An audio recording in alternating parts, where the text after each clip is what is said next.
Do not rush your way to the top. Learn how to wait for your blessings. Do not rush your way to the top.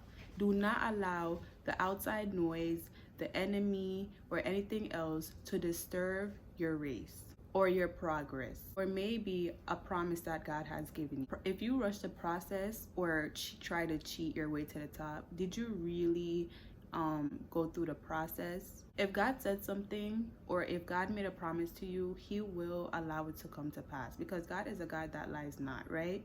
And if God has given you a dream, you have to learn how to wait on it. You can't rush or try to cut out the work or cut out the waiting process, and then you decide that you just want it now, so you try your best to go for it right now. You know, like, how does it really work out for people who sometimes rush certain things and they get to the top, and then sometimes where are they right now, you know? Waiting your turn. So waiting your turn is very essential, because when you don't wait your turn, you can make mistakes down the line that you can later regret. So that is why waiting and just trusting the process, that it will work out for you too. You don't have to rush anything. You just have to enjoy the process that you're in on your way to whatever you are trying to accomplish, knowing that God is working for you, and all things will come to you when it's time for it to come. If you try to rush certain things or try to force certain things to come to you before, it is not going to come. If you try to rush for things that is not for you yet, maybe if you get it, you won't even know how to handle it if you are not going through the pruning process, or you are not. So we see this in Abraham's case, right? In Genesis, when God told Abraham that he will be the father of many nations, right? But Abraham didn't really believe. I want to go to Genesis 15 verses 6. And he brought him forth abroad and said, Look now towards heaven, and tell the stars, if thou be able to number them.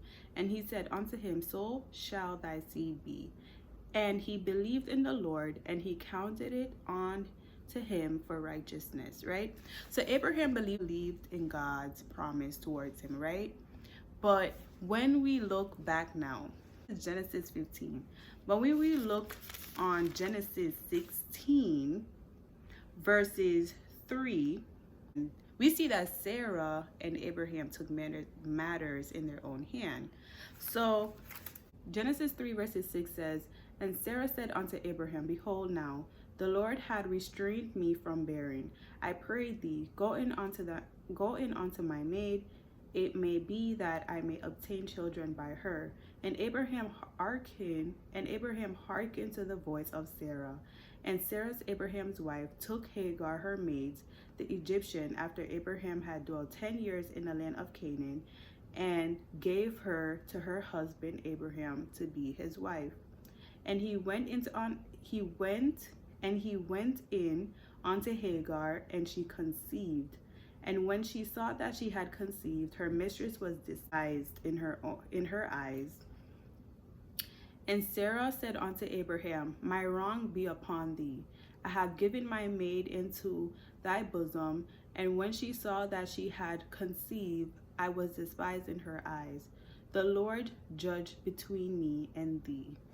So we can see that Sarah had a mission, Sarah had a plan. She wanted a child, and she came up with a plan. She told Abraham, they executed a plan.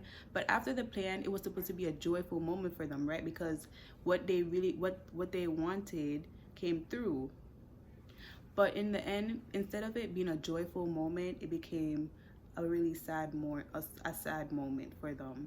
And that is why it's so important that if Abraham had listened, also, like, if he actually really, like, if Abraham believed God enough to know that God told him he was going to be fathers of many nations back in Genesis 15 verses 6, then he would have waited. But because he did not wait, then Sarah came up with a plan and did not go as planned.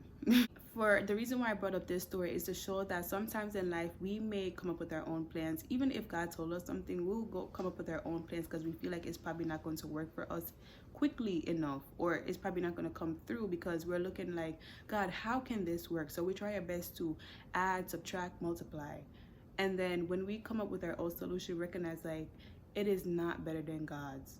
when we come up with our own plan, we recognize it's not better than God. We actually had a plan, and then the plan failed in the end, and then we later have to deal with the consequences. And that is what we see in Sarah's case.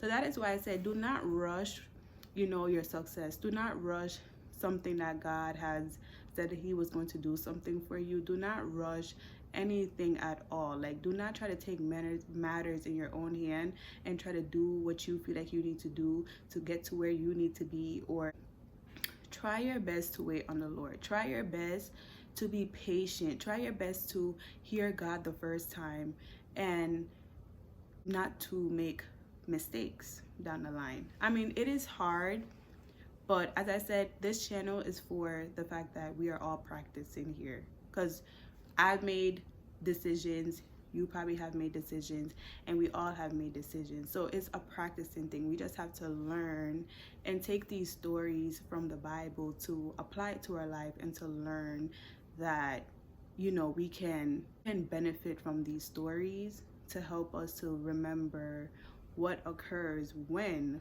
we do not wait on the Lord, or we try to rush to the ending of our stories.